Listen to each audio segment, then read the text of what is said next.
Talkline Network Radio, America's longest-running Jewish broadcast network, the voice of the Jewish community. Welcome to the podcast. And now, you're listening to Talkline with Zev Brenner, America's premier Jewish broadcast on the air since 1981. And now your host. Welcome back to the program. I'm Zev Brenner. I go back with Curtis Sliwa, maybe 20, 30 years. In fact, when we were in WLIR in Rockland County in the 1990s, when ABC let him go, we put him on the air. He's always been a friend for the Jewish community, and he's been there protecting Jewish neighborhoods when there was trouble, whether it was the Crown Heights pogrom or whether even recently. But in 2018, he made some remarks to a Reform Party group upstate New York, and that people were very upset about. We'll play them for you in just a little bit. And we're going to talk to Curtis about it. Curtis Sliwa joins us. He's running for mayor on the Republican line in New York. Curtis, thank you for joining us. Oh, my pleasure, Zev. As you know, I've joined you, as you mentioned, all throughout the years, and it's my pleasure to join you again this time, running for mayor of the city of New York as the Republican candidate, but also the independent party candidate. So people have two ways to vote for me on November 2nd against Eric Adams. How is it going so far? It's going very well. In fact, just tonight I was in the Marlboro housing projects opposite Lafayette High School in Bensonhurst. And these are the kinds of neighborhoods where oftentimes the only person that people have ever seen who is a Republican is Abraham Lincoln on a $5 bill. It's just not a kind of a neighborhood or kind of a location that Republicans generally go to. But because I've had an acceptance in all different neighborhoods for a period of 42 years as the founder and developer of the Guardian Angels, I can go where most other candidates can't go. And get into dialogue where people don't reject me because they think, as a Republican, I wouldn't be representing their point of view. But in New York City, the term Republican is probably a dirty word almost, especially in Manhattan and some of the other boroughs too. And considering the polarization, so I know you say you found people receptive, but Republicans almost don't exist in New York anymore as far as a viable candidate, or as far as I should say a viable party, because the Republican Party in New York is really in shambles. I've spoken to other candidates. They don't really get much support. Forget money. They don't get really much support from the Republican Party. You combine that with the Republicans being a dirty word. So it seems to me that it's much tougher to be a Republican running for office today than any other point, perhaps in New York history. Oh, there's no doubt, Zev. Look, I had worked side by side with Rudy Giuliani, first when he lost to David Dinkins barely in 1988, and then when he barely won in 1992. But we had 8 great years of Republican leadership, and we went from being the most dangerous big city in America and the murder capital of America to being the safest large city in America. And that was just in 8 years. And then added to that were the 12 years of Michael Bloomberg, again, a Republican mayor. And sandwiched in between that was 12 years of Republican Governor George Pataki, who I might add, nobody knew when he first ran. At least I have broad name identification. But George Pataki upset the iconic figure of the Democratic Party, Mario Cuomo, who was destined at that point to become maybe the president of the United States or a United States Supreme Court judge. And he beat him handily and went on to win office for 3 terms. So, yes, the demographics have changed. Yes, there are more Democrats now than Republicans in almost an 8-to-1 plurality. But there are a growing number of independents who are mostly hipsters and millennials. And I know how to reach them because for 3 years, I was the New York State Reform Party chairman dealing with independents from Buffalo to Brooklyn. So I wouldn't rule myself out because I am a very different kind of a Republican. I don't spend most of my time in the suites. I spend most of my time in the streets and the subways where you're going to find the mass majority of the people. So never go to sleep on Curtis Sliwa. The deck has always been stacked against me, as it was when I started the Guardian Angels in 1979 in the Bronx. Nobody thought it would work. Nobody thought it would ever work. When I took on organized crime, John Gotti Sr., John Gotti Jr., and the Gambino crime family, and yet I was successful. And many people don't believe that I have an opportunity to beat Eric Adams simply because, as you mentioned, Zev, there are so many more Democrats who are registered than Republicans. But it goes more than that, Curtis. It's not that they're more registered Democrats. We've had Republican mayors and governors. The problem is Republicans have become a dirty word. You speak to the average person in Manhattan and elsewhere, they look at the Republicans as being from another planet. We're so polarized. And you combine it with the fact that the Republican Party is not really very effective in New York. They're not giving you money. They're not giving you support. Speaking to other candidates, say the same thing. So you're not getting enough support from the Republican Party because it doesn't really exist in a strong way. Plus the fact that in the Trump years, Republicans became a dirty word. So it's much tougher for a Republican to get citywide office today than ever before. Well, and even tougher for me to have won the Republican primary against my opponent, Fernando Mateo, who spent $1.5 million that he had gotten from matching funds to advertise the fact that I was not a Republican, that I was a never-Trumper. As you know, when you get labeled a never-Trumper, the reality is even amongst a small group of Republicans, you're not going to win. And I not only won, I beat him 70% to 30%. I crushed him. And nobody thought that was possible. How could somebody who was not perceived of as a Republican, who had not voted for Donald Trump, which I hadn't voted for President Trump. I had not voted for Hillary or President Biden now. I had voted for independent candidates for president. But as you know, generally amongst Republicans, when you are labeled a never-Trumper, you're not going to be able to win a Republican primary. I not only won the primary, I won it convincingly. I think you voted for the independent. Pierre, what's his name? Pierre. He was the child actor. Is that who you're referring to? You mean Pierre Renfray?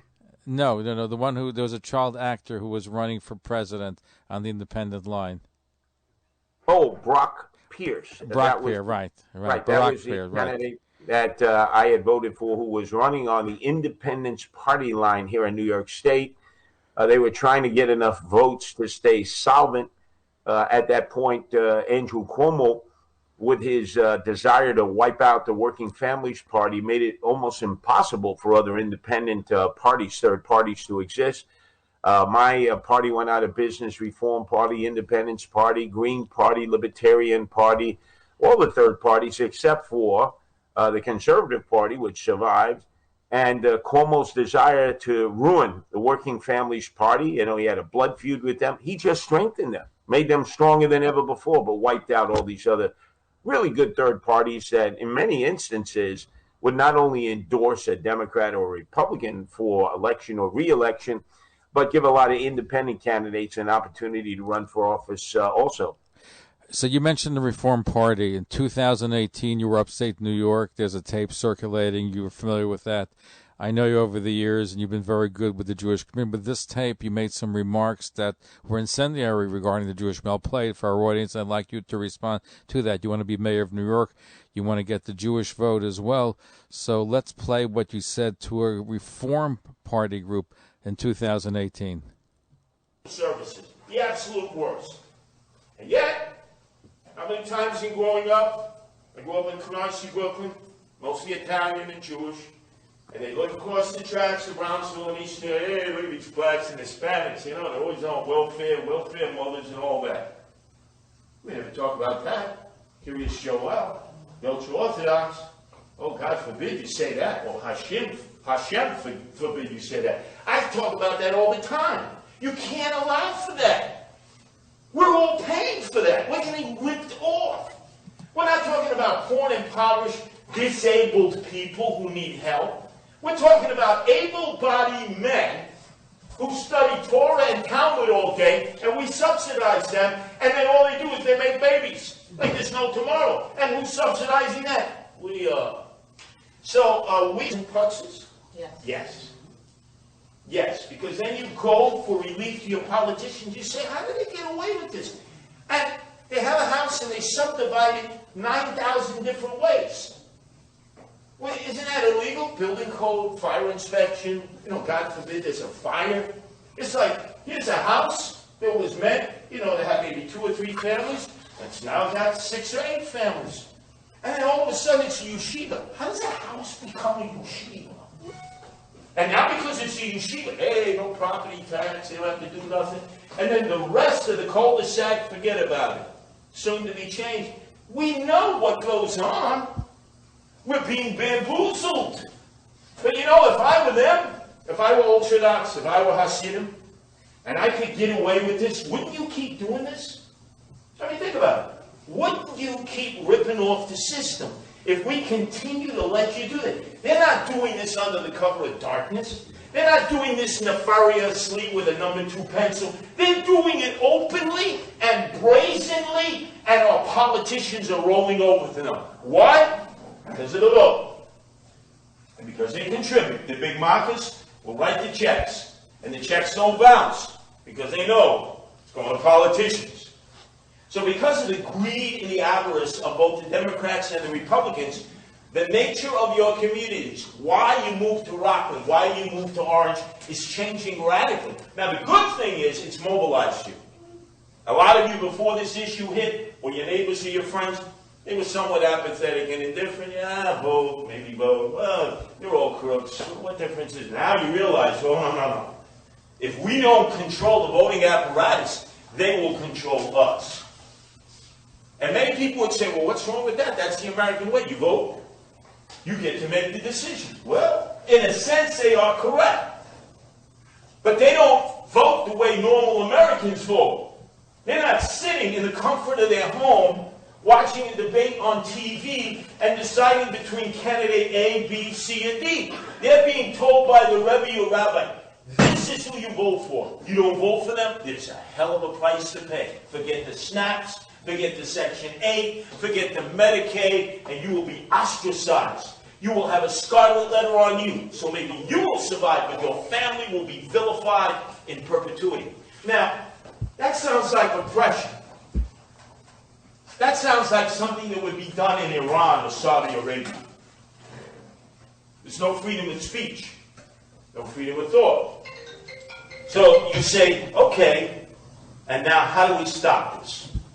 Well, the Republicans aren't going to stop it. There are some good Republicans who do.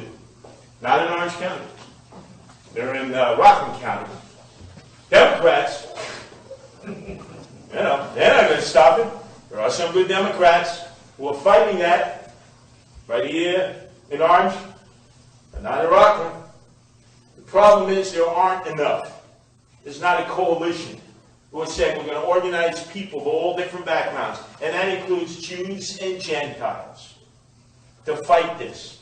And fight it legally, by getting more voters to the polls, by talking about these issues in the open, and not letting anybody put a scarlet letter on somebody because they would dare stand up to the block.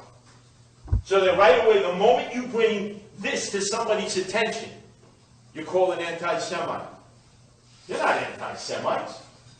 You're trying to preserve your community. And it's not because if somebody earns their way into the community, you're going to reject them.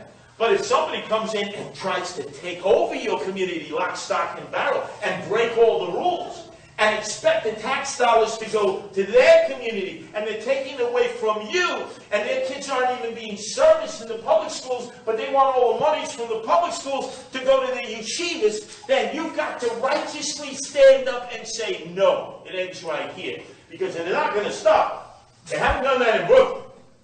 These hipsters and millennials, they're still trying to figure out where they live in Brooklyn because they come from Iowa, where there are more pigs than people, and Idaho, where there are more potatoes than people. So they don't have any roots in the area. They're New Jacks. They're, oh, wow, this is great. Meantime, the Orthodox are gaining strength there. And pretty soon, a third of the children in the school system in Brooklyn will be Orthodox Jews, and they're not going to public schools. They're not going to charter schools. They're going to be going to yeshivas. And you know who's going to be subsidizing it? Us, the taxpayers, because they don't follow the rules of the Department of Education in the city of New York. They basically told de Blasio, the part-time mayor, the dope from Park Slope, oofa, and he has basically bowed to their will. Curtis, I play what you said So perhaps you can explain, because it was agreed against Haredim Jews, Hasidic Jews, that they're doing something illegal by voting in block voting, which unions do, by the way, all the time. You compared it to Iran. You said it's not normal American. So explain to me, because over the years, as I said, you've been a very good friend of the Jewish community. What happened upstate New York where you were trying to fan the flames of anti-Semitism by using some of the stereotypes of the Haredim and Hasidic Jews? Well, Zev Brenner, you remember I came on the air with did. you in 2018, and we did have a discussion about some of the things that I had said then. In fact, we had a good exchange between you and I, and also some of your callers. So this particular speech was given when I was in opposition to the block vote up in Rockland and Orange County, and I certainly used language that I would never use again in the heat of a political battle. I was being boxed in. My candidates were being denied, some of them having been Jewish. So I look back upon that as I look back upon it when I spoke to you a few months after that speech was given. I remember that. Right. And on some of the issues, I defended myself. On other issues, I said that was incorrect language of mine. I should not have used that in the heat of political discourse. But it is amazing that I dealt with it in 2018 with you and others, and will have dealt with it again as I continue to meet with leaders of various Jewish communities. But I got to tell you, Zev, I'm shocked that my candidate, my opposition candidate, my adversary, Eric Adams, has never asked about his support for Louis Farrakhan. Never. Not in any of the meetings with the Jewish leaders that he's met with who've endorsed him. Not with any of the high-profile Jewish elected officials who've embraced him. Not publicly in any of the meetings like this where I'm having to address statements that I publicly made that clearly it is me. I'm not saying that this is, somebody digitalizing my voice. That's Curtis Sliwa talking there in 2018. And I certainly apologize for that. But why is it, Zev, that Eric Adams has never asked about his support for Louis Farrakhan when he opposed David Dinkins, then the mayor, who he said he wants to role model himself after if he becomes mayor? He wants to be like David Dinkins. And yet David Dinkins denounced Louis Farrakhan speaking in New York City, and Eric Adams condemned David Dinkins for doing that. Don't you think that he ought to be asked that question and ought to answer it at length? Listen, he can answer the question, but I'll make a little distinction, because he didn't say anything anti-Semitic. The words that came out 2018, and I don't believe it's really you, but to be honest, I was kind of surprised and shocked by some of the language. I'll tell you the context, because also in Rockland County, you had a campaign on video where the video showed if they win, which means the Hasidim, you lose. This is what trying to rile up the public. So this came on the heels of that as well. So it seemed like there was a concerted campaign to attack the Hasidic community. Listen, they don't go to public school, and I spoke to a lot of elected officials about it. So if you send a kid to public school, you get about $20,000 worth of education from the public school system. If you're a Catholic school parent, a Muslim school parent, a yeshiva parent, and you send your kid to a religious school, you're not getting the $20,000 benefit that you would get by sending your kid to public school, and on top of that, you're paying tuition. So what's wrong if the Catholic school parents, yeshiva's parents, Muslim parents say, hey, you know what? We are entitled to that share of the pie. We're not getting that $20,000, but let's get certain services. So I don't see what's wrong with that. It's the American way, and they're entitled to it. Why should there be doubly taxation? In fact, if the public schools cannot handle the 50,000 Catholic school kids and yeshiva kids were to enroll September 1st in New York City, I guarantee you there'll be tuition tax relief. They don't want them in the schools. There's no way they can handle 50 to 60,000 kids. There's obviously a way that I identify with that. Half my academic life was spent in parochial school, St. Matthew's, which I was taught by the Josephite nuns right there in Crown Heights, where the Lubavitchers have their headquarters on Eastern Parkway and Utica Avenue from 1st to 4th grade. I also went to what was then Brooklyn Prep, the Jesuit high school. Now it's called Medgar Evers, the city college, over by Nostrand, President, and Carroll for 4 years. So I certainly understand the difference between the parochial education and the public school education, and the fact that my parents had to pay special tuition in addition to paying the normal taxes that subsidize the public school But you system for attacked the everybody in New York. yeshiva, you attacked the parents for not acting like normal Americans and trying to get, some relief and getting some public school funds. There's nothing wrong with that. Listen, if you have a lot of kids in the Hasidic system, they have 10, 15 kids. Catholics used to have that many kids too. I don't know if they have it as much today, but the Hasidic community certainly does, and there's nothing wrong about it. It's totally kosher, 100% legal.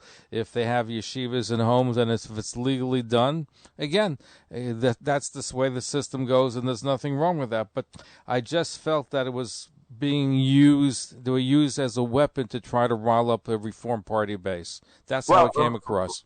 Remember, the big issue then had not just to do with the Reform Party base. State Senator Simcha Felter had been the lone dissenting vote that prevented there from being the institution of the requirements, according to the New York State Constitution, that all schools, including parochial and religious schools, had to teach science and math. Most yeshivas that I had ever visited did that. Some did not. As you remember, there was a very heated debate about that. Clearly, Simcha Felter's vote blocked that. I spoke out against that. And we had a difference of opinion. I understand yeshivas educate the young boys and young girls on how to learn.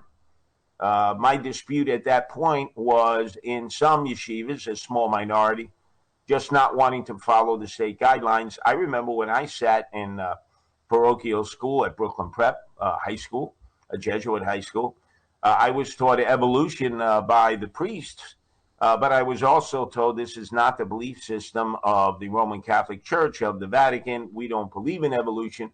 But I was told the main points of evolution so that I would become knowledgeable on that.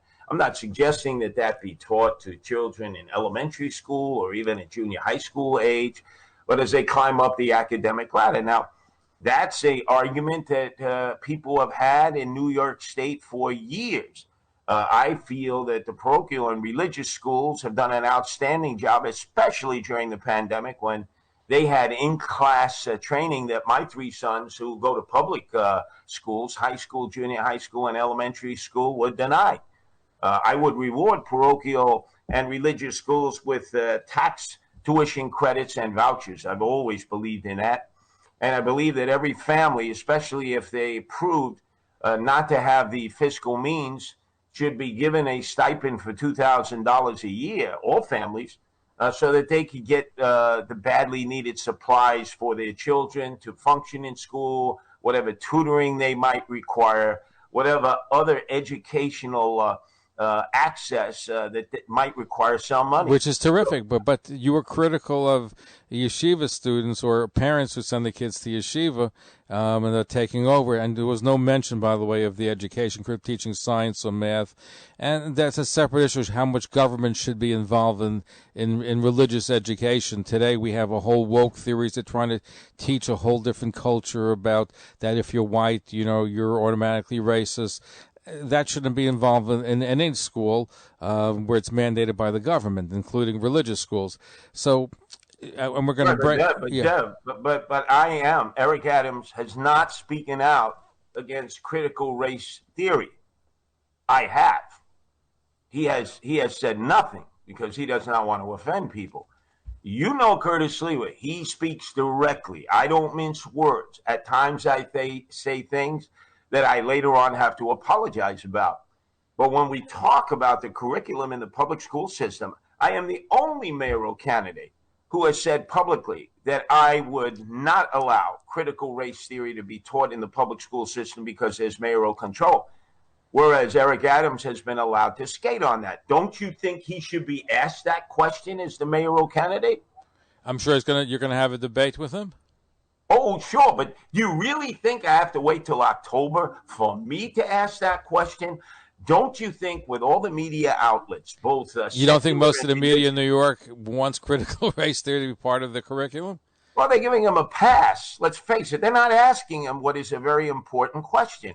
Are you or are you not in favor of critical race theory? I am totally opposed to it. I've spoken out against it. I've had press conferences against it. In my debates, in the Republican debate against Fernando Mateo, I said I would eliminate critical race theory.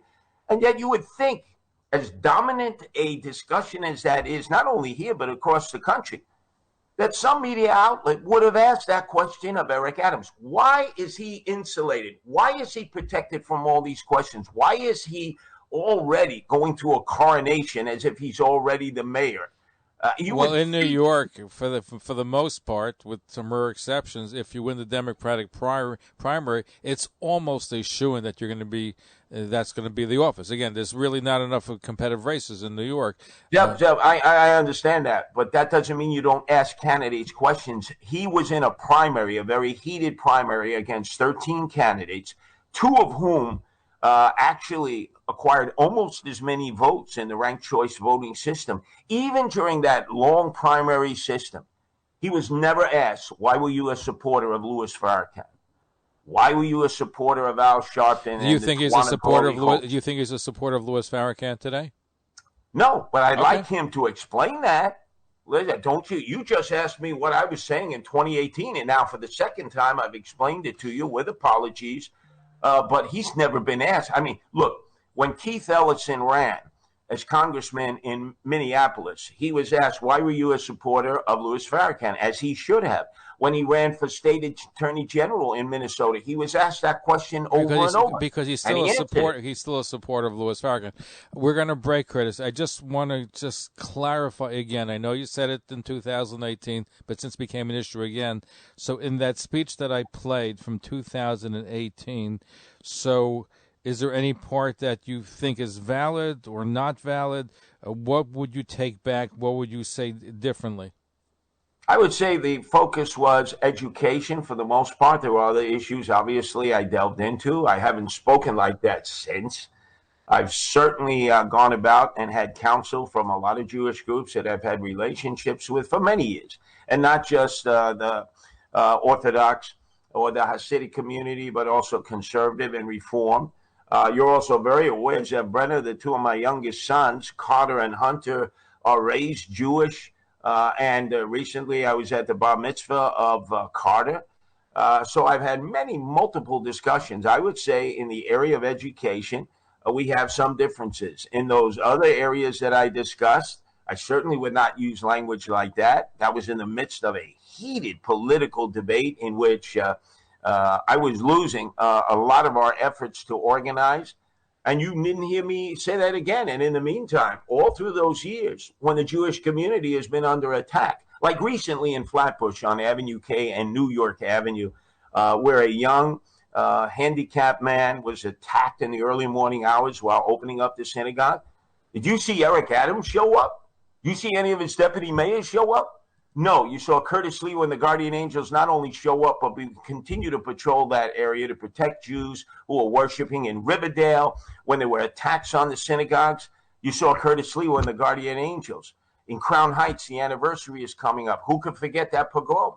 For 30 days and 30 nights. And you were there. By the way, as I said when I started, you've been there. You were there in the pogrom of 1991. You're there recently. But that's why, and over the years, you have a good track record. That's why people were surprised, and it's become an issue again, and that's why we invited you back. Zev, I deserve the criticism, but some called me an anti-Semite. Now, think about it. I have two sons who know how to Google, and they asked me questions. Daddy, you're an anti-Semite? You hate us? Can anyone in your audience say, oh, Curtis deserved that for giving that one speech in which he understands a lot of the language he used was unnecessary, was harsh, was part of a political battle? Look at Vice President Harris. She called Joe Biden a racist in that debate. Do you remember that, Zev Brenner? I remember that. She's now the Vice President of the United States. Now, think about that. That was on a national stage. She called then Joe Biden, the candidate, a racist. He eventually chose her to be the Vice President. There was a lot of forgiveness amongst Democrats for that. And I'm just saying, look, criticize me. But don't call me an anti-Semite. when there are so many And I'll say it anti-Semites out publicly. there. And I know for somebody, I don't believe you're an anti-Semite, but I believe what was said bordered on anti-Semitism. I'm glad you're clarifying it again, and I'm glad you never said it again, which is true. You said it at one time. I wish it wasn't said the first time, but that's why we have you back tonight. Our guest, Curtis Sliwa, Guardian Angel. He is running for mayor of New York on the Republican line. Follow us on Facebook, Twitter, and Instagram.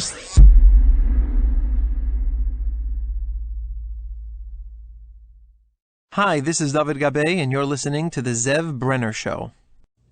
You're listening to Talkline with Zev Brenner, America's premier Jewish broadcast on the air since 1981.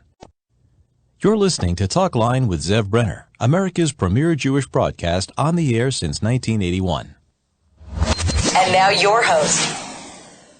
We're back. Curtis Sliwa is our guest, founder of the Guardian Angels. He's running for mayor in New York on the Republican line. We got a blazing board, so we'll get to as many of your calls as we can. If the lines are busy, keep trying. Email us, zevbrenner@gmail.com. Let's first go to Ezra Friedlander, the CEO of the Friedlander Group in Brooklyn. Good luck, Ezra. Good luck, Shavuot. Thank you, Zav. Curtis, I have a major problem with you. And let me explain why. The rabbis teach us a person's true colors emerge. Bekisai, bekaisai, bekasai. I'm going to translate. Kisai is the pocket. Bekaisai when he drinks. Bekasai when they're upset, when they're angry. What you said was nothing short of a blood libel. Don't try to deflect and bring Eric Adams into the picture here. What you said was factually incorrect, and it was a blood libel, and it could lead directly to physical attacks on Jews. Yes, I do acknowledge that many years and currently you do protect Jewish neighborhoods, and we commend you for that. But your statements are not only inflammatory, but they're a blood libel. Yes, you have Jewish children. I don't believe you're an anti-Semite. I don't believe that you walk down the street and you hate Jews. But what you said was anti-Semitism 101. There's no justification for that, and there is an apology doesn't do the trick. Because for years, people have been accusing the Jewish community, the Orthodox Jewish community, of shortchanging the system. And that's factually incorrect. We are a net contributor. We subsidize the public school system. We pay property taxes. We pay income taxes. We get zero return on our investment. Maybe perhaps not zero return, but certainly we are a net contributor. And you call us manufacturing babies. This is classic anti-Semitism. You should be condemned for it, and a simple apology is not good enough. And it's sad because you've done great things for the community. Guardian Angels, I grew up with the Guardian Angels. You've been a defender of Jewish neighborhoods, so it's painful for me to say what I'm saying. But your statements were anti-Semitic. Thank you. Curtis, your response. It's getting a lot of passion. It's interesting how you give Eric Adams a pass. I'm assuming you're an Eric Adams supporter. Why are you bringing Eric Adams into? Excuse me. You spoke at length. Hold on. But don't try to deflect. Please. Look, there's no doubt you are okay. Eric Adams. But Curtis, what Ezra is saying, what I said before, is that Eric Adams has not uttered anything that's anti-Semitic. What you said was certainly, as Ezra pointed, as I pointed out, painting and stereotyping with some of the tropes that anti-Semites use against Jews. You're not an anti-Semite, but the things that you said were very hurtful, as you can understand. Well, excuse me, Zev, did I apologize for that? Twice now? Twice in 2018 and now? And again. Hold on, one at a time. There is a refusal. Hold on, okay. Let Ezra finish, and then we're going to go to Curtis. Yes, Ezra, you were saying 10 seconds. There is a refusal. You are a public figure. What you said could rile up a person to violence, to act out. This is what we are facing today. Physical attacks on Jews. In other words, your words can cause. Who knows better than that? But yes, Curtis that's exactly Sliwa, the point. who On the who one has hand, you said, cause us. Okay, one at a You know time. what? Okay, Ezra, you made Have a your good point. day. Let me let Curtis respond. Go ahead, Curtis. who knows better than that than Curtis Sliwa, who has publicly at speeches said, I will take a bullet for a Jew. And I've proven that time and time again. If we just need the example of the pogrom in Crown Heights, the anniversary coming up. A few Hanukkahs ago, the attacks against Jews and guardian angels were in all the neighborhoods, from Midwood to Flatbush to Williamsburg to Borough Park to Crown Heights to Regal Park. Need I remind everybody that oftentimes some Jewish people themselves did not come to the aid of the Hasidim and Orthodox? And secondarily, I am going to continue to demand of the Jewish community that they question Eric Adams about support for the number one anti-Semite, who's called Jews termites, who's called your religion a gutter religion. How could anybody support a person who said that? But if he doesn't support him now, but but here's the thing, though, and I think that's what I'm getting some emails about, is that the feeling is that, hey, let's Eric Adams is one person. Even if Eric Adams were to have done that, what doesn't excuse the remarks that were made. So I think people listen. If you're saying I'll never do it again, I apologize for it. It was hurtful, and you're not an anti-Semite. I said this, and I'll say this again. But you can understand why people were upset, and the people are upset now because it brings out the worst stereotypes about Jews. But Zev, have I ever said that again? No. Did you cross-examine me in 2018 about that? I did. And once again, and I accept that. Now I'm in the political process. Anything that I've done, I am responsible to have to address. And I'm sure there are other issues that are going to come up during this campaign until the election on November 2nd, and I'm more than happy to address it. So we have a lot of people waiting to speak with you. So you know what? Right. I just want fairness. And that's why I'm glad that you're coming on. We want to give you a forum. You've been on so many times over the years. In fact, when ABC let you go about 20-some years, we actually put you on our program. So we did that. Okay, let's go to Rifki in Borough Park. Rifki in Borough Park, your question for Curtis. Yes. Go ahead, Rifki. Yeah, hi. Curtis, I've been listening to you for years on the radio. You I don't know, you sounded like the most normal, down-to-earth type of person. And when you were running, all my kids said, oh, we're going to vote Curtis Sliwa. Until you started this education campaign about talking about different issues with education. Now, as Zev knows, I've been in education for years and years. I was a teacher. I worked in special education. I'm not sure what your issue is with education, but before you explain that to me, I just want to tell you, as far as the public school system goes and the Jewish families, it's a lot worse today than when your parents were sending you to parochial school. And let me tell you why.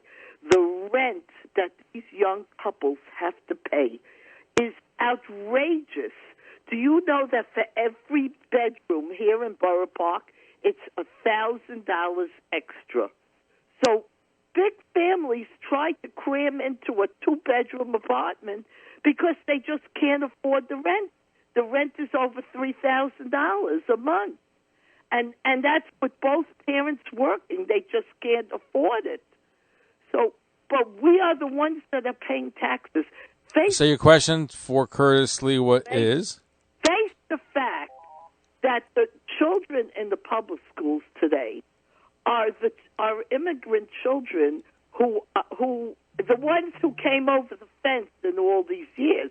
I don't say all the children, but a large majority of them, their parents aren't paying taxes. They didn't contribute to the public school system. And, you know, my daughter came by today, and she tells me like this. Next door to her is a big public school. The politicians had arranged that Saturday and Sunday the Jewish children could play in the playground of the public school because they're living in small apartments. They have nowhere to move around. She said, but guess what, Mom? All the parents on the block went over to the public school backyard it was a nice day, but both doors were locked. The kids could not go in. Rivka, in the interest of time, we have a lot of calls, so your question? Both doors. My question is, what exactly do you have? Why are you so upset with parochial school parents getting a little of the pie, a small share of the pie, and anyhow, it's going for education. Any money that they get goes for education. And I'd also like to know, what issue do you have with the Jewish children's education? They're doing very well. They take regents. They score very high. They win scholarships. What is your problem with and you know what? They do that all in the small amount of time that they have to learn English, but they cram everything in. And they go to school on Sundays. It all into a short time. Okay, so I'm going to let him respond to you. Well, first off, I appreciate your tone, Risky. I'm sorry. I think I mispronounced your name. But from Borough Park, I am a supporter of vouchers and tuition tax credits for parents and guardians and grandparents who send their children or grandchildren to parochial or religious schools. I'm a big supporter of that, even before that speech in 2018, which is an exception to the rule, if you've listened to Curtis Sliwa over the years, as you have on radio. Secondarily, I would like to give a tuition tax credit of $2,000 to parents who are struggling and grandparents so that they could go out and get some tutoring. They can go out and get the educational supplies that they need. I certainly am well aware, having been invited into yeshivas over the years, of the penchant to have education there 6 days a week and to delve into all kinds of subjects. Some yeshivas, most yeshivas, but there are some yeshivas, they refuse to delve into science and math, and those were the arguments I was making at the time in opposition to, at the time, State Senator Simcha Felder, who basically had brought the process to a halt in Albany. Now, we can continue to have our disagreements, but these are minor points. We're not talking major points, and I'd be more than happy to come in to Borough Park, as I've oftentimes been there recently on 13th Avenue, sit down and discuss with anyone. You don't have to be a rabbi. You don't have to be a leader in the community. What my philosophy is, what I would do for the parents of religious and parochial schools. And remember, I'm a product of parochial schools. So I don't hate parochial schools. I promote them. I promote charter schools. I promote vocational schools. I promote public schools. I want choice for parents. I want all children to get the best possible education that they can. And I know yeshivas teach children how to get education so that when they leave the yeshiva, they're better able to absorb a lot of the academic curriculum that they're being exposed to. Anyway, Rivka, thank you for a good question as always. Well, by the way, Curtis, I've gotten some emails. Hamodia newspaper, which is a pretty ultra-Orthodox newspaper that's throughout the New York area. Reuven Buchart, who is the political editor, he did question Eric Adams about Farrakhan, and Eric Adams is quoted, they tell us Hamodia, that he said his support for the Nation of Islam was specifically related to its crime-fighting programs during a time of soaring crime in black communities. I'm not a Muslim. I'm not a supporter of Farrakhan. I'm a Christian. I do not believe in the rhetoric that says anti-any group. Nation of Islam, the city of New York, had a crime-fighting program, so he was supporting that. That's what he said. So he was questioned about that and other issues regarding Farrakhan, just for the record. Okay, let's go to Stan in Forest Hills. Your question for Curtis Sliwa. Go ahead, Stan. Good evening. I'm having a feedback here, Zev. Go ahead. Your question for Curtis. Okay, Go ahead. First of all, when you're caught talking at both sides of your mouth, you get feedback. Zev Brenner and the rest of the people, whoever found it. You have apologized to some extent, and that's okay, and you've hurt yourself. Even you've admitted that. But the question I want to ask you is this. You are the law and order candidate of the Republican Party. That's who you are. That's the basis of your running, the main part. How many DAs have come out for you? Let's say the Manhattan DA or the Bronx DA or Melinda Katz. Who has come out for you, the DAs? Can you name anybody? Of course, none of the DAs have come out for me. Not only am I a Republican, I'm also running on the independent party line. And I disagree with the stands that the district attorneys have taken. They are proponents of the no bail law. They are remanding criminals to the streets. They are not enforcing the statutes. I'll give you a simple one. Fare evasion, okay? We see men and women refusing to pay their subway fare. Not just the DAs won't prosecute them. Eric Adams does not want them arrested, does not want them written up. It's not only DAs. There are many Democrats out there who disagree with me. They don't believe in zero tolerance. They don't believe in the quality of life crimes that Rudy Giuliani focused on that helped recover the city, zero tolerance and the broken windows theory. I'm a believer of all that. So sure, I disagree with all the DAs of the 5 counties of New York City, but I disagree with Eric Adams and other Democrats who don't want to enforce the quality of life statutes, that if you don't enforce that, it leads to more severe violations that lead to violent crime and other actions that clearly then are out of control, and then we lose control of the streets. How are you going to handle the homeless problem? How are you going to get homeless off the streets? Well, first off, I've dealt with the homeless for 42 years, and I deal with the emotionally disturbed. You may have recently seen how I was able to calm down an emotionally disturbed person up in Fordham Road in Webster, where I first started the Guardian Angels 42 years ago. A woman was protecting her daughter and pulled out a knife and was prepared to cut him. And I intervened and calmed everything down. What we need is a twofold program. The emotionally disturbed must be brought to mental care facilities and given their medicine, and this is the compassionate thing to do. The Thrive program, which has taken $1.25 billion from us, has done none of that. And this is a program run by Bill de Blasio and his wife. They are not accountable. They will not show us the books. Eric Adams has not criticized it as I have. That's number one. And with the homeless, they have been warehoused in shelters throughout the city. There are 80 that were put into neighborhoods that did not and should not have had shelters put into them.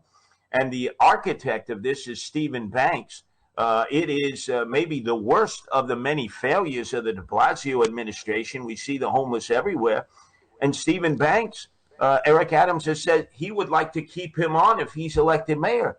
I mean, why would you want to keep on the person who is responsible for a failed system that has led to so many people living in subways, living in parks, living in streets, who are homeless? What a homeless person needs is shelter, yes. And help. Stan, thank you for your phone call. We have a lot of calls waiting. Let's see. One last thing, Jeff. Sure. Treatment for their alcohol addiction, their drug addiction, and their emotional issues. That's how we help the homeless people. De Blasio is not doing that, and Eric Adams would like to keep his director of homeless operations. That's an outrage. That's a shanda. Josh and Benzer, thank you for waiting. Your question for Curtis Sliwa. Go ahead, Josh. Yes, hi, good evening. I just want to mention that I think that Curtis is the best candidate that's running here, the better candidate for sure. I would like to focus on what's going to be happening in New York in the future, not so much in the past. And I think we've got to get rid of this no bail law. We have to get rid of all the influence from BLM and the crime wave that we had, and also all of these kind of things. I would like to see a little more advertising on the radio for Curtis. And I would like to see a Republican upset in New York in order to get back common sense in politics and to do things that are best for us, not for the parties involved. So, Curtis, I want to wish you luck, and I would like to encourage everybody to vote for him, and let's get some common sense back into New York City. Thank you for your phone call. Now, what are you going to say, Curtis? You may remember last summer I was fighting the shooters and looters in the streets. I had my jaw broken with the Guardian Angels. Other angels were physically harmed. My opposition, Eric Adams, was painting every day in the streets with his friend Bill de Blasio, Black Lives Matter, and not defending the cops, not defending the citizens, siding with Antifa and Black Lives Matter. That tells you the difference of who the law and order candidate is. Curtis Sliwa, who is out there fighting to protect property, product, and people. Where was Eric Adams last summer? when we had anarchy, when we had rioting and looting in the streets. He wasn't talking out against the rioters and looters and wasn't defending the police that he claims that he's so supportive of now. We're speaking with Curtis Sliwa. Thank you for your call. Curtis Sliwa is the founder of the Guardian Angels. He's running for Republican. He's running for mayor on the Republican and Independent line in New York City. We'll continue our conversation. Talkline radio and TV with Zev Brenner is just phenomenal. Everybody concerned about the Jewish community should listen and watch. He has the best guests. He asks the most interesting questions. He's always so well prepared. It's talk radio and television from a Jewish point of view at its very best.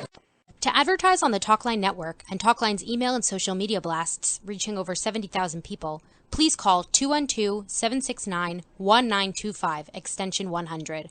That's 212-769-1925, extension 100.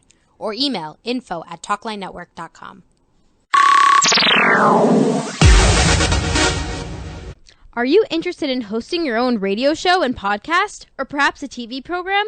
Talkline Network can help you get on the air from 1 hour weekly to 24 hours a day. Ideal for ethnic, foreign language, medical, business, and religious broadcasting. We also have full-time radio stations for lease, as well as FM HD channels. For more information, please call 212-769-1925. That's 212-769-1925. Or email zevbrenner@gmail.com. You're listening to Talkline with Zev Brenner, America's premier Jewish broadcast on the air since 1981. You're listening to Talkline with Zev Brenner, America's premier Jewish broadcast on the air since 1981. And now your host. Okay, let's see who we're going to go to first. We have Rockland County. We have New Jersey. That's on the line. Okay, let's see. Maybe we'll take the Upper West Side of Manhattan. Okay. Let's do that. Okay, let's go to Jeff on the Upper West Side of Manhattan. Your question for Curtis Sliwa. Go ahead. Yeah, I didn't hear the beginning of the show, and so I don't know exactly what he said, but it must have been pretty bad because Ezra Friedland, who I respect, was really critical. But Ezra said that the rabbis say that what you say when you're drunk or when you're mad shows what you really think. And I'm no Torah scholar, but I also think that if someone did something or said something and they're really sorry, and they're showing going forward they're going to be our friend, we should accept that. I mean, Israel is now supposedly on good terms with Germany, even though they don't really support Israel the way I'd want to. And I've heard on, I think, your show and other shows, ex-Nazis, neo-Nazis in America that are reformed. And I know that, in my opinion, Curtis has been a strong friend of the Jewish community, all Jews, for a very long time. And him and the Guardian Angels, I think, protected Jewish lives and probably saved them. And I think that when they had Crown Heights riots, a lot of the secular Jews were trying to distance themselves from the Hasidim, and Curtis went right out and protected them. And I want to say, I'm not a friend of Curtis. I think I only met him once at a boxing match at Madison Square Garden, where I went, "Hey, Curtis," and I shook his hand. But I heard he said something bad. I don't know exactly what it was. But I know he's been a true friend, and I think he will continue to be a true friend. And, again, I didn't hear what he said. Well, we played a tape from 2018. Curtis, did you want to, before we get to the next call, did you want to respond to Jeff on the Upper West Side? Yes, Jeff makes the point, is that Curtis Sliwa has apologized. Curtis Sliwa has never said that again. I am not responsible for attacks or harm that has occurred to Jews because of what I have said. No one can trace that, as Ezra Friedlander had originally said. I believe he is a strong supporter of Eric Adams. I stand to be corrected if I'm not. And I just want discourse to exist in the Hasidic and Orthodox community as existed when Andrew Yang was running against Eric Adams, and there was a split in the community. There were many who supported Eric Adams, many who supported Andrew Yang, but it didn't rise to this level.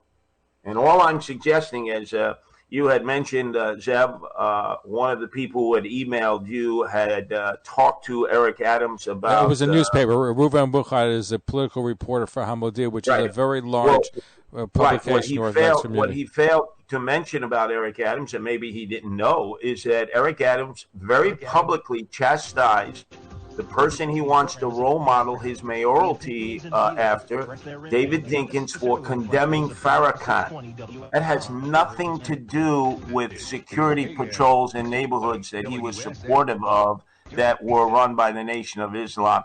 He needs to address that. I'd have to look at the article more carefully, but he does speak a bit to Eric about Farrakhan. Anyway, Carl, we have a blazing... And I just say one more thing. 30 seconds. We have a blazing board.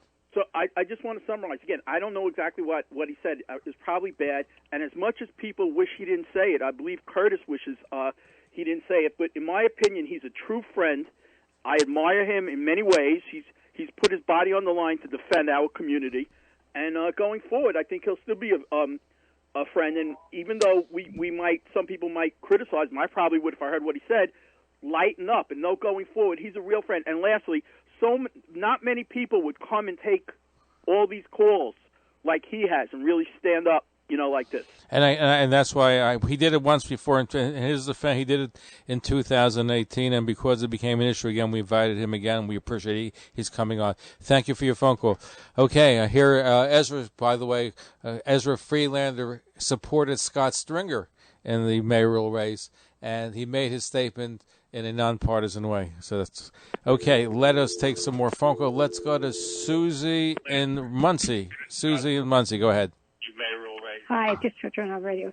I had quite an awakening with the program tonight. Now, I've met Curtis Sliwa many years ago. We worked together at your radio station at WLIR. That's right, in the 1990s. In fact, Curtis did the 2 o'clock to 4 o'clock slot when ABC let him go. And I think because he did such a great job at 2 o'clock in the morning, he got back on ABC at the time. But he wasn't on at 2 o'clock when I met him at the studio. Right, we had him at a different time, but he did a very popular show also from 2 a.m. to 4 a.m., that was Metro New York, and he did some separate programming on WLIR in Rockland. And I used to see him all the time. You probably remember. And then when we worked with Yaakov Spivak, we had him on our TV show. And I've always been a great fan, and one of the things I admired so much about him was that he stood up. It didn't matter what anybody else said. And yet, he said these things that he said was a heated debate. I just don't understand how someone who was such a good friend of ours, something like that could even come out of his mouth. Like, what happens if he gets into a heated debate again and gets angry? Like, how do we know the same thing is going to happen? Curtis. Well, clearly, I said it once. I've apologized. I'll give you something else that has nothing to do with this. Eric Adams, you may have remembered, appeared with Al Sharpton, his friend, and said, you hipsters and millennials, you need to go back to Iowa. You need to go back to where you're from. You don't belong here. The very next day, he apologized. Now, I don't believe that he believes that. But in the course of a heated discussion at the National Action Network, standing next to his supporter, Al Sharpton, he said that. We are all capable of saying things. But I think Susie wants to know, are you capable? Can it happen again? That's what she wanted to know. No, I can assure you it's not going to happen again. And again, you have a 42-year track record to assess me from. And the fact that I'm willing, as our previous caller said, to discuss this with everyone as I continue to discuss it with leaders and members of the Jewish community. I'm right there in the Jewish community. I haven't left. I haven't departed. In fact, we're patrolling Flatbush now, where most recently that young handicapped man was attacked on his way to synagogue on Avenue K and New York Avenue. And nobody has come up to me and said, well, you shouldn't be here, Curtis. Take the guardian angels out of here. Because, hey, Eric Adams didn't go there. Nobody from the borough president's office went there. And the last time I looked on the map, Avenue K and New York Avenue was right in the heart of Brooklyn, where I'm from. And Sue, thank you for a good call, as always. We enjoyed having you on the radio when we did the WLIR. Okay, let's go to Maplewood, New Jersey. Helene's been waiting for at least a half hour. Your question for Curtis. Okay, thank you for taking. First of all, I had a comment to make. I don't think Ezra Friedlander's outburst was necessary. Now, I'm just curious, did he make such an outburst in 2018? I know, Rico, but let's put this. It's an issue now, and he spoke with passion. Okay, And, listen, there are lots of people who were upset by it. That's why Curtis explained it, and I give him credit. He's willing to come on and deal with it again. But it's something which is being raised, and if it's being raised, you can either put your head in the sand and ignore it, or you can address it. So I think he's doing the right thing by addressing it. I have a question for Curtis. I've noticed, and I've listened to several different stations, that even people that support Curtis are not giving him airtime, whereas they give Eric Adams airtime. Now, just for an example, several weeks ago, Joe Potasnik, and I know you know him, Zev, had him on, and they treated him like Messiah come again. Okay, listen, we appreciate your comment. Here's an email for you before we take our next phone call. Sarah writes, it's unfortunate that Curtis made this statement because it was the least expected from him. However, Jews are big and forgiving, especially that he apologized time and time again. We can all vote for whoever we wish, but forgiveness is a complete different issue. So we're getting different perspectives. Okay, let us go back to our blazing boards. And let us go to Yaakov in Midwood. Yaakov in Midwood, are you there? Yes, I'm still here. Okay, I have a comment to make despite what Curtis had a faux pas, like many people do, Ezra Friedlander is the last one to talk about it. He supported Hillary. He supports Biden. He's a Democrat. He's a Democrat, but he supported Scott Stringer. Hold on. You're not the one to say who has credibility, who doesn't have credibility. You don't like his politics. You want to vote Republican. Free country. He's a leftist. He's being a Democrat. Listen, it used to be. Hold on. It used to be. Come on. When you start getting into that, we're going to hang up. If you want to have an intelligent conversation, but when you start name-calling, that's when we hang up the phone on you. Okay, let us go to Shalom in Midwood. Okay, Shalom in Midwood, your question for our guest. Go ahead, Shalom in Midwood. Yeah, Curtis, you are awesome. I do intend to vote for you, but I need to make two requests. I live in a neighborhood in Midwood, Flatbush, where especially by weekend, Shabbos night, and every single night, like about 1 o'clock in the evening when people want to sleep a little bit, and there's cars roaring down the streets of Ocean Parkway, roaring down noisily. That's not fair. In states like New Jersey, they would be giving fines for that. And it disturbs the peace of the neighborhood. That's not fair. That's number one. And number two, the cameras that are here on the roads don't do nothing to control the traffic on Ocean Parkway. There's no need for it. There's no the cameras. It makes more havoc. But especially if you really could do something to cut down the noises that cars do to roar down. They purposely roar down with noise on Ocean. That's not fair. If you could do something about that. Just to explain, these cars and the other vehicles are getting these cherry bomb mufflers that are so loud that they set off the warning system that the NYPD has for shots fired. That's one of the purposes, to confuse the police. They are illegal. They are installed in mechanics locations, but this mayor will not do anything. That's what I call quality of life, zero tolerance.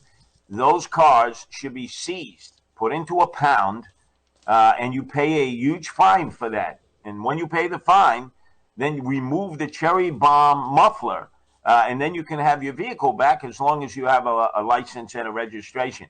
De Blasio won't do that. He's folded to everyone. That's exactly what I would do as mayor. And I would not be in favor of speed cameras other than around yeshivas and schools. I certainly remember my time as a child running out into the streets when school was let out at 3 o'clock. There is a place for speed cameras around schools and yeshivas, but not up and down the major thoroughfares. They removed them in New Jersey. They removed them in Long Island because they were actually creating more accidents. It's only de Blasio's way of taxing you. It's another tax. It's another way to raise revenue, and they now run 24 hours a day. That is a disgrace. Anyway, thank you for your phone. I'm going to squeeze in one email question before we break, Curtis. MS writes, hi, Zev. The ticketing is way beyond appropriate towards hardworking New Yorkers. What can be done regarding non-common sense alternative parking regulation? What about congestion pricing? Well, number one, there is a quota, and even my friends who are mayors lie about that, like Rudy Giuliani, who supports me. It is built into the budget, $1 billion worth ahead. We cannot have quotas anymore because at the end of the month, those individuals in the police department, traffic control, sanitation, EPA, they start writing tickets, and you begin to wonder, why are you writing those tickets? Well, they got to meet the quota. Secondarily, in terms of congestion pricing, no, 1,000 times no. This is only meant, again, as another tax of hardworking people and those who live in the outer boroughs, especially the Bronx, Brooklyn, Queens, and Staten Island. And so I would say no to congestion pricing. Absolutely not under any circumstance.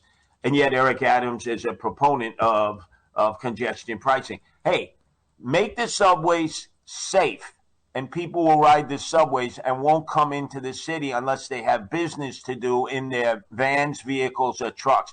The subways are out of control. That's why people will come in their four wheels to be safe and secure, especially women, and they will not take their hands into their life into their hands by riding the subways. Cuomo's responsible for the subways. That's the MTA. De Blasio's responsible for the security. They do nothing about it. By the way, Eric Adams wants free fare on the subways and buses. He said that publicly. That is the craziest thing that I've ever heard of. Free fare to allow everyone into the system without paying. You're asking for more crime problems if you do that. We need to enforce the fare. People who don't pay the fare need to either be given a ticket or arrested, and they need to have their backgrounds checked because a lot of times you find that they are in violations of outstanding warrants. Our guest, Curtis Sliwa, the founder of the Guardian Angels. He's running for mayor of New York on the Republican and Independent lines. Follow us on Facebook, Twitter, and Instagram. I'm Jackie Mason. Now you're probably saying to yourself, how did he wind up here? He's got no place to go. I thought he was a star. I was a star till I got this job. You know what my job here is? My job here is to talk about Zev Brenner. Now you're saying to yourself, you got nothing better to talk about than this? The truth is I do. But Zev Brenner said to me, I'm on television. People are watching me. But everybody knows that people are excited about me. They know that I have a great show. They know everybody loves me. But nobody cares to advertise on it because they don't know that people are watching it. Who's going to tell them? Somebody has to help out. The United Jewish Appeal is an important cause, but it's nothing compared to this because the United Jewish Appeal makes a fortune. Zev Brenner can't make a living. You know why? Nobody advertises. You know why they don't? Because they don't know people are watching. I'm watching the show, but I found out I'm the only one. Why am I the only one watching? Because nobody advertises. Why don't you advertise? Help this man out. He can't make a living. For free information about advertising on Talkline's television programs, please call 212-769-1925. That's 212-769-1925. You're listening to Talkline with Zev Brenner, America's premier Jewish broadcast on the air since 1981. Here is your host. Welcome back to the program. I'm Zev Brenner. Our final stretch with Curtis Sliwa. We're taking your phone call. And Curtis Sliwa is the founder of the Guardian Angels. He's running for mayor on the Republican and Independent lines. Aryeh from Flatbush, you have a question for Curtis. Go ahead. Yeah, well, first of all, I have a comment, and then I want to say a question. Can you get rid of the feedback, please? Okay. Go ahead. Lower your rating. Go ahead. Yes. All right. First, I want to say, I heard there was a big debate before. I want to say that anybody that criticizes Curtis for saying anything against the Hasidim and doesn't criticize the Litvische Jews, which is regular Jews, regular Orthodox Jews, modern Orthodox, that are prone to say the same thing, is a rank hypocrite. Okay? A rank hypocrite. Nobody's going to pin the label of anti-Semite on Curtis Sliwa. Okay? The language that the question that, listen, there are ways of saying things, and the issue was the way it was said, and even Curtis admitted that what he said, the way it was said, was wrong. But anyway, go ahead. Okay, my question for Curtis is this. I was just walking home right now, Saturday night, okay, and the streets were empty. I almost got hit by a scooter ridden by a Mexican. This is getting out of hand. The cops are not enforcing the law. Nobody criticizes the police department. They say, oh, the police department, they're a bunch of angels. We got to resurrect them. They don't enforce the law. They enforce whatever laws they want. People could start getting killed by scooters on sidewalks. Are you with you when you become mayor? because you are going to become mayor. Are you going to do something about this before old ladies start getting killed and me too, possibly? Well, sure. In many of those cases, those scooters, if you were to ask the drivers, do you have the papers for those scooters? Do you have any registration? The answer is no. They're violating all kinds of rules of the road, as you mentioned, riding on the sidewalks, riding at breakneck speed, going in and out of traffic on the asphalted streets. The police want to enforce the rules like they used to under Rudy Giuliani, when they were the traffic control agents along with the old brownies who operate under the NYPD supervision. They're not permitted to. It's because of this mayor, Bill de Blasio, who's taken a wrecking ball to the city that we love, who has destroyed this city by destroying all the preventions of these quality of life violations that have led to people being hit by these scooters, in some instances killed. And the traffic control agents and the cops, if given the chance, can control this. I would take the handcuffs off of them and tell them, go back to doing your job when you did control this kind of activity on the sidewalks and streets. Okay, thank you. Thank you. Okay, thank you for your question. Okay, we'll take some email questions as well. ZevBrenner@gmail.com. That's ZevBrenner@gmail.com. Curtis Sliwa is our guest. Okay, so let's see what David writes, Curtis. I guess it's from Brooklyn. Can we email your campaign to get back a list of the issues in this mayoral contest as you see them? Oh, sure. Anyone is free to just go to CurtisSliwaForMayor.com. That's CurtisSliwaForMayor.com.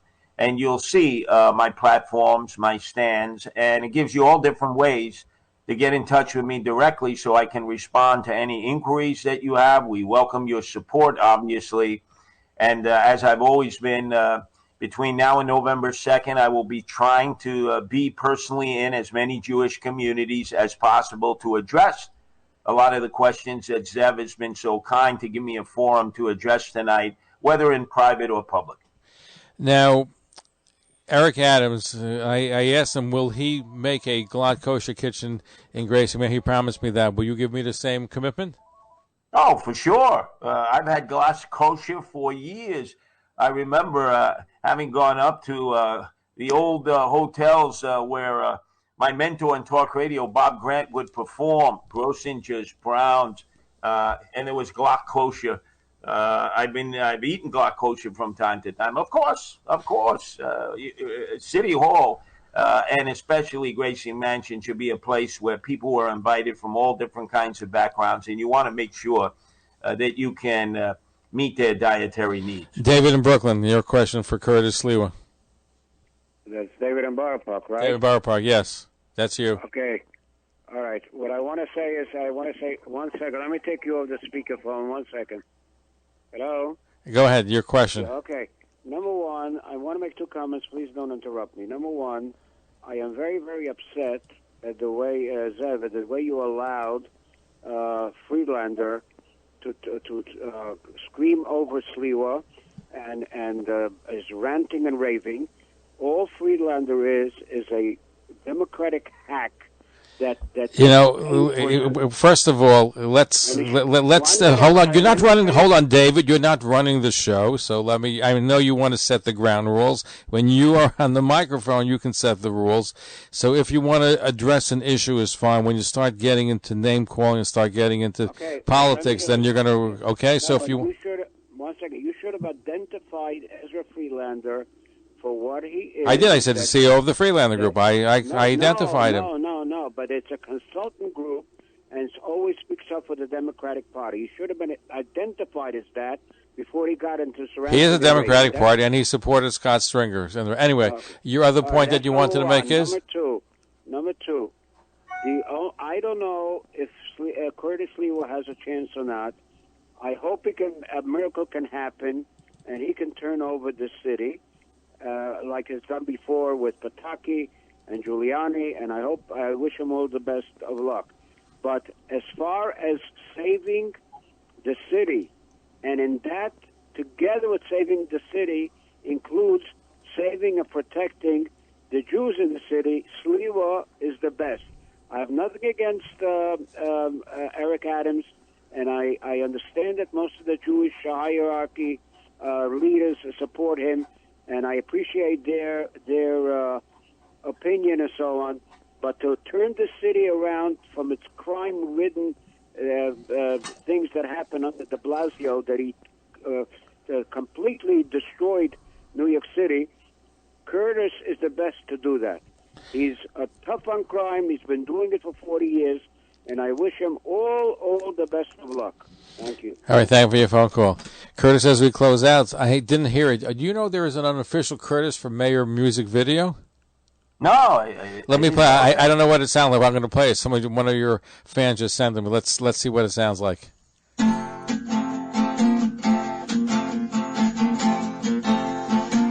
Hey, Curtis Sliwa, you know we love to see ya. The next mayor of New York City, a man of great compassion. Hooray is still in fashion. He'll be the people's mayor, the mayor of the common man. Yes, he'll be tough on crime, and at the same time he will help the mentally ill. He'll get us back on track, he'll bring business back, he'll be way, way better than Bill.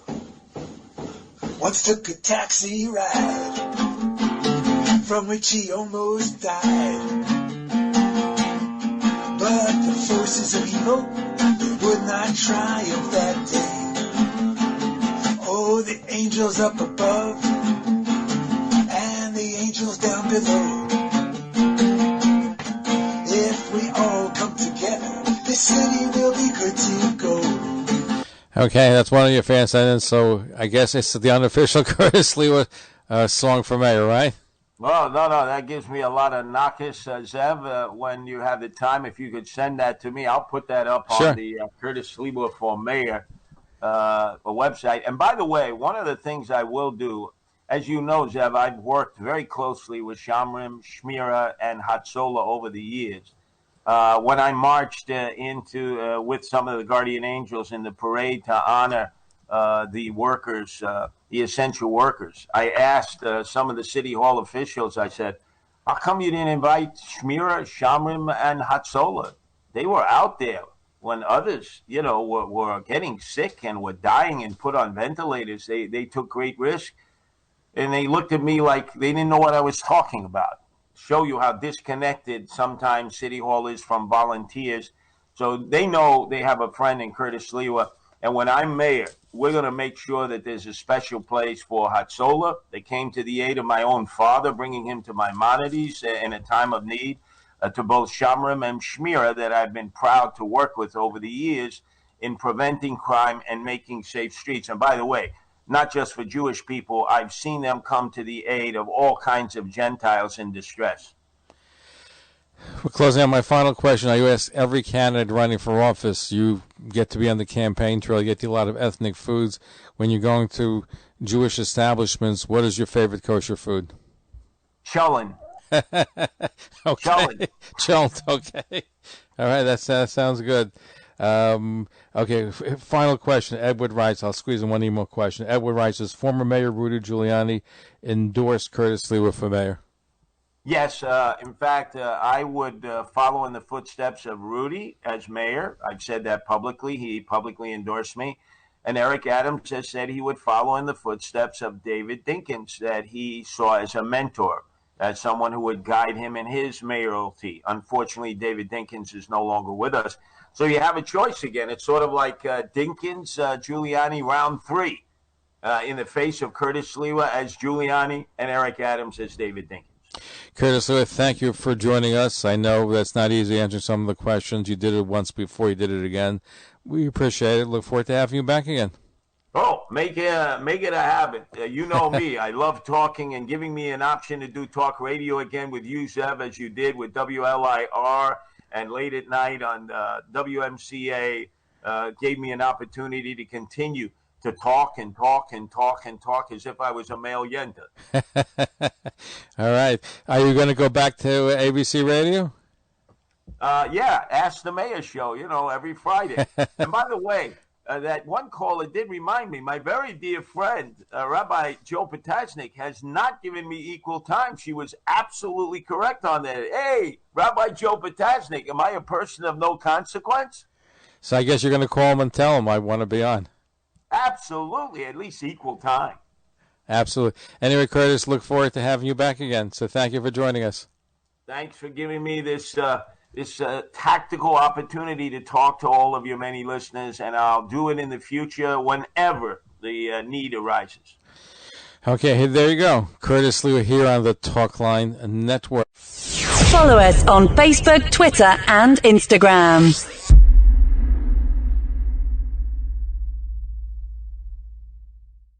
Thanks for listening. For continuous Jewish programs, TalklineNetwork.com, or our 24-hour-a-day listen line at 641-741-0389. For past shows, you can find us on iTunes, Spotify, Amazon, YouTube, Instagram, and all major podcast platforms, or jewishpodcast.org. Thanks for listening to the TalklineNetwork.com. Talkline Network Radio, America's longest-running Jewish broadcast network, the voice of the Jewish community.